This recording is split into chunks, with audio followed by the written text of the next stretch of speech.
प्रदेश में पुलिस व्यवस्था को चुस्त करने के लिए सबसे बड़ा एक्शन हुआ है। डीजीपी को पद से हटाया गया है और एक बड़ी खबर यह भी आ रही है कि मुकुल गोयल के अलावा कई और अधिकारी भी रडार पर हैं। मुकुल गोयल के करीबी अफसरों पर भी गाज गिर सकती है और यह भी जानकारी मिल रही है कि 3 और बड़े अफसरों पर कार्रवाई की तैयारी में सरकार है। डीजीपी रहे मुकुल गोयल के करीबी अफसर नप सकते हैं। एडीजी रैंक के 3 और अफसरों पर जल्द कार्रवाई हो सकती है। तो ये इस वक्त की बड़ी खबर और बड़ी खबर यह भी है कि उत्तर प्रदेश के डीजीपी मुकुल गोयल को पद से हटा दिया गया है और अब जानकारी यह भी मिल रही है कि केवल डीजीपी ही नहीं बल्कि 3 और अफसर एडीजी रैंक के जो हैं उन पर कार्रवाई हो सकती है और मुकुल गोयल के करीबी अफसर भी नप सकते हैं। हमारे साथ हमारे सहयोगी विवेक त्रिपाठी लगातार बने हुए हैं। विवेक, जिस तरीके से पूरी कार्रवाई हुई है, पूरा एक्शन हुआ है, क्या उन एडीजीज के बारे में कोई जानकारी निकलकर सामने आ रही है कि क्या पैमाना हो सकता है? जैसे मुकुल गोयल को तो साफ तौर से कह दिया कि विभागीय कार्यों में रुचि नहीं थी।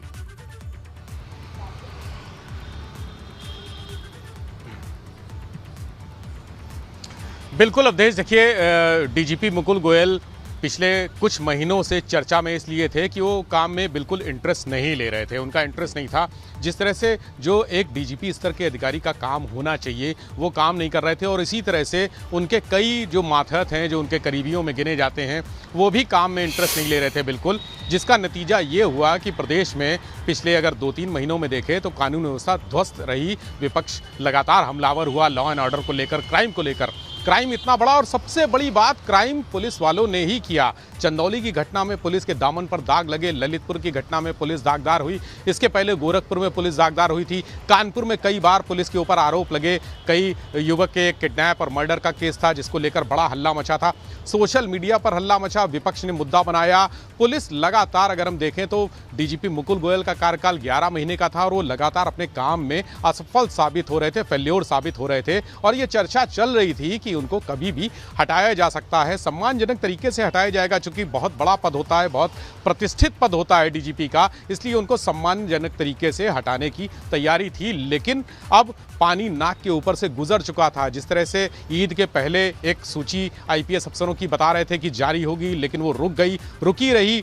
आईएएस के तबादले हुए लेकिन आईपीएस के नहीं हुए। इसलिए नहीं हुए क्योंकि शासन बहुत गंभीर था। मुख्यमंत्री योगी आदित्यनाथ खुद बहुत गंभीर थे और ये तय था कि डीजीपी को किसी भी दिन, यानी किसी भी दिन, एक दिन, आज, कल, परसों, 2 दिन बाद, 3 दिन बाद, 4 दिन पहले, कभी भी हटाया जा सकता था और वो दिन आज आ गया। अचानक सामने आता है कि डीजीपी मुकुल गोयल को हटाकर कोशिश ये की जा रही थी कि डिप्यूटेशन पर भेज दिया जाए। सम्मानजनक तरीका होता उनकी यूपी से विदाई का, डिप्यूटेशन से ही वो आए थे, लेकिन ये सम्मानजनक तरीका नहीं था जिस तरह से उनको हटाया गया और डीजी नागरिक सुरक्षा के पद पर भेजा गया, जो एक शंटिंग का पोस्ट माना जाता है, शंटिंग का पद है और कहा जाता है कि ये पनिशमेंट पोस्टिंग होती है। ऐसी चर्चा पुलिस महकमे में है कि इसको पनिशमेंट पोस्टिंग कहते हैं। तो अब वो वहां पर डीजी बनके बैठेंगे।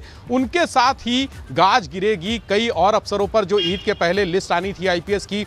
अब उस लिस्ट में तमाम ऐसे नाम शामिल होंगे जो डीजीपी मुकुल गोयल के करीबी अफसर हैं और इसमें से एडीजी स्तर के कई अफसर हैं और जो हाल में ही एडीजी बने हैं, कुछ की पोस्टिंग भी हुई है, उनके नाम चर्चा में है कि उनको भी अगली सूची जो आएगी, चूंकि आज डीजीपी का तबादला हो गया है, उनको हटा दिया गया है पद से और उसके बाद जो अगली लिस्ट आने वाली है वो देर रात भी आ सकती है, आज में, या कल भी आ सकती है।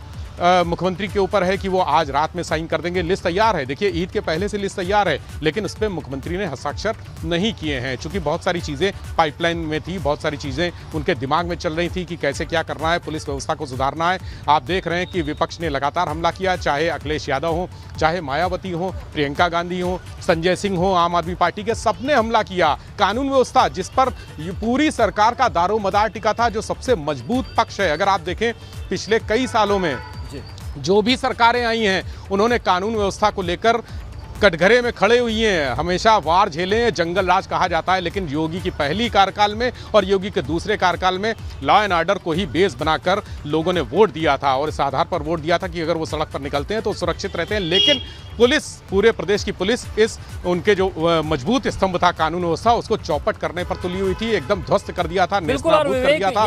बहुत सारे क्राइम हो रहे थे और पुलिस वाले खुद क्राइम कर रहे थे। आप गोरखपुर की बात कर लीजिए, कानपुर की बात कर लीजिए, चंदौली की बात कर लीजिए, ललितपुर की बात कर लीजिए, बहुत सारी घटनाएं हुई। इनसे पहले जो डीजीपी थे, चाहे हम ओपी सिंह की बात करें या अन्य की बात करें, अगर कोई बहुत गंभीर मामला हो गया तो घटनास्थल पर जाए या न जाए, लेकिन कम से कम बयान तो आता था। मुकुल गोयल नजर नहीं आए पूरे अपने कार्यकाल में कि किसी भी घटना पर वो कुछ बोल दें। दूसरे अधिकारियों ने बोला व्यवस्थाओं पर, लेकिन डीजीपी के तौर पर, पुलिस के मुखिया के तौर पर बहुत ज्यादा इन्वॉल्वमेंट नहीं दिखा उनका। बिल्कुल अवधेश, ये जब उनके काम में लापरवाही, यही आरोप पे उनको हटाया गया है कि काम में लापरवाही और रुचि ना लेना। तो रुचि लेने का सबसे बड़ा जो विषय है वो यही है, उसके अंदर ये सारी चीज़ें समाहित हो जाती हैं जो आपने कही कि वो कहीं जाते नहीं थे, बाहर नहीं निकलते थे, कार्यक्रमों में अक्सर निजी कार्यक्रमों में दिख जाते थे, शादी ब्याह में दिख जाते थे, लोगों के कोई बुलाता था तो वहाँ पहुँच जाते थे। लेकिन जब कानून व्यवस्था की बात आती थी, जब अपराध की बात आती थी, तो वो कहीं अपनी कुर्सी से हिलते नहीं थे। नवा फ्लोर जो है, नवा तल उनका सिग्नेचर बिल्डिंग का, पुलिस मुख्यालय का, वहाँ से नीचे नहीं उतरते थे। डीजीपी कभी भी नहीं दिखे। एक मुझे याद आ रहा है कि वो हजरतगंज कोतवाली गए थे निरीक्षण करने, जब नए नए आए थे, तब उन्होंने 1 महीने बाद ही निरीक्षण किया था हजरतगंज कोतवाली का, और उसके बाद से शायद किसी कोतवाली का निरीक्षण भी नहीं किया उन्होंने, बाहर निकले ही नहीं। लॉ एंड ऑर्डर की सिचुएशन होती है, कई जगह पर चुनाव के दौरान भी कई जगह पर अराजकता हुई, कई जगह अपराध हुए, बहुत बड़े बड़े अपराध हो गए, लेकिन उनकी कोई प्रतिक्रिया नहीं आई। और प्रतिक्रिया तो दूर, जो पुलिस कटघरे में खड़ी है उसको लेकर उनका पक्ष सामने आना चाहिए था। कम से कम एक जो जिम्मेदार अधिकारी होता है वो अपनी तरफ से एक पत्र लिखता है और चेतावनी देता है कि इस तरह की घटनाएं दोबारा ना हो। ये चेतावनी भी मुकुल गोयल की तरफ से कभी पुलिस वालों को दी ही नहीं गई। तो ऐसी स्थितियां जहां पर नीचे की फोर्स क्या कर रही है, कौन क्या कर रहा है, कहां जा रहा है, कहां आ रहा है, इस बात की डीजीपी मुकुल गोयल को कभी खबर ही नहीं रहती थी। कोई खबर नहीं रहती थी कि कौन प्रदेश में क्या हो रहा है, किस जिले में कौन सी घटना हुई है, उनको यह भी नहीं मालूम रहता था। कई बार घटनाएं होती हैं तो एक पत्रकार के तौर पर मैं उनसे पूछता हूं या फ़ोन करता हूं तो पता चला कि उनको जानकारी नहीं है, उनको पता नहीं है। कहते मैं पता करता हूं, मैं अभी जानकारी लेता हूं, फिर आपको अपडेट करता हूं। तो एक डीजीपी से अगर ये अपेक्षा कोई करे कि इस घटना, अगर मेरठ में कोई घटना हुई या कानपुर में हुई या गोरखपुर में हुई, और एक लखनऊ का पत्रकार उनसे, कोई भी पत्रकार उनसे फ़ोन करके पूछता है कि भाई मेरठ में ऐसी घटना हो गई, तो उनको जानकारी नहीं रहती थी। आप सोचिए, प्रदेश के मुखिया को क्राइम की जानकारी नहीं है, यानी नीचे के लेवल पर भी मैसेज ये था कि अफसर गंभीर नहीं है, अपने काम में रुचि नहीं ले रहा है, तो बताते भी नहीं थे। नीचे से भी ऊपर बताना बंद कर दिया। शुरुआत में जब नया अफसर आता है तब ये होता है कि अपनी सारी अप टू डेट की जाए, जो जिले में गुड वर्क हो रहे हैं, जो क्राइम हो रहे हैं, जो फॉलोअप्स हैं, जो क्रिमिनल पे काम हो रहा है, वो बताते थे सब डीजी स्तर के अफसर को, डीजीपी को। लेकिन यहाँ पिछले 11 महीनों के कार्यकाल में ये चीजें, ये परंपराएं खत्म हो गई, संवादहीनता हो गई। पुलिस मुख्यालय से डीजीपी के स्तर पर जिलों में संवादहीनता की स्थिति पैदा हो गई।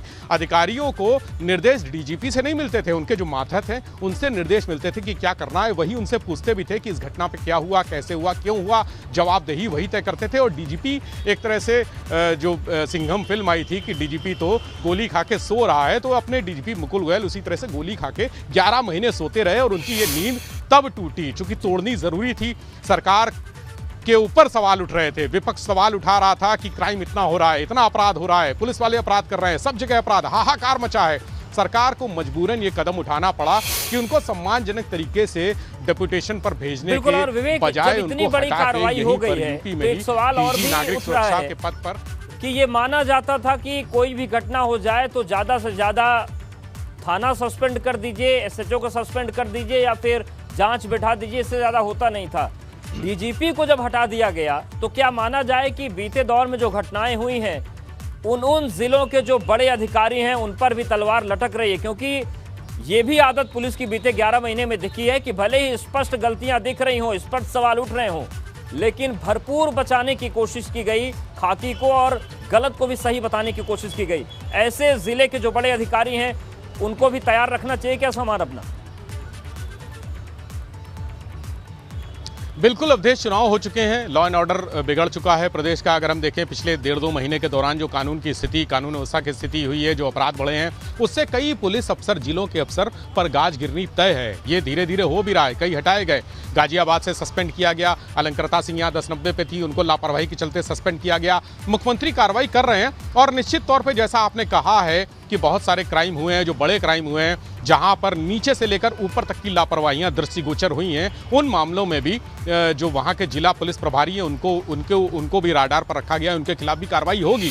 लेकिन अब ये कार्रवाई ज़्यादा होगी, चूंकि अभी तक ये माना जा रहा था कि जो लिस्ट आएगी वो बड़ी संतुलित लिस्ट आएगी, जहां चूंकि चुनाव के दौरान किसी बहुत ज़्यादा शिकायतें नहीं मिली थी और जो शिकायतें मिली थी जहां से इक्का दुक्का वो शिकायतें पूरी करके वहां पर सर फेरबदल कर दिए गए। लेकिन अब जो लिस्ट आनी है उस लिस्ट में सामान्य तौर पर जो तबादले होने हैं, कई जगह जो सीनियर अफसर हैं यानी जो प्रमोशन हो चुका है जिनका, वो अभी उसी जगह पर तैनात है, यानी जहां एसपी होना चाहिए वहां पर एडीजी अफसर का अधिकारी को तैनात किया गया है। प्रमोशन की वजह से उसको हटाया नहीं गया, तो ऐसे अफसर तो हटाने ही है। लेकिन अब ये लिस्ट इसलिए भी बड़ी हो जाएगी कि और भी जो मुकुल गोयल के करीबी अफसर हैं, बहुत सारे ऐसे अफसर हैं जिनको उन्होंने खुद पोस्ट किया, जिनको सिफारिश पे पोस्ट किया गया, वो राडार पर हैं। और इस लिस्ट में जो अगली लिस्ट आएगी उसमें सामान्य तबादलों के अलावा मुकुल गोयल की कंपनी के लोग, यानी जो उनका पूरा कुनबा है, जो करीबी लोग हैं, जो करीबी आईपीएस अफसर हैं, जिनको क्रीम जगह पर तैनाती दी गई है, जिसको कहते हैं पुलिस भाषा में मलाईदार पोस्ट पर तैनात किए गए हैं, वो सब राडार पर हैं और वो सब भी हटेंगे। बहुत सारे नाम हैं इसमें, कम से कम 8 जिलों के साफ भी कर दिया है कि मलाई खाने के दिन गए,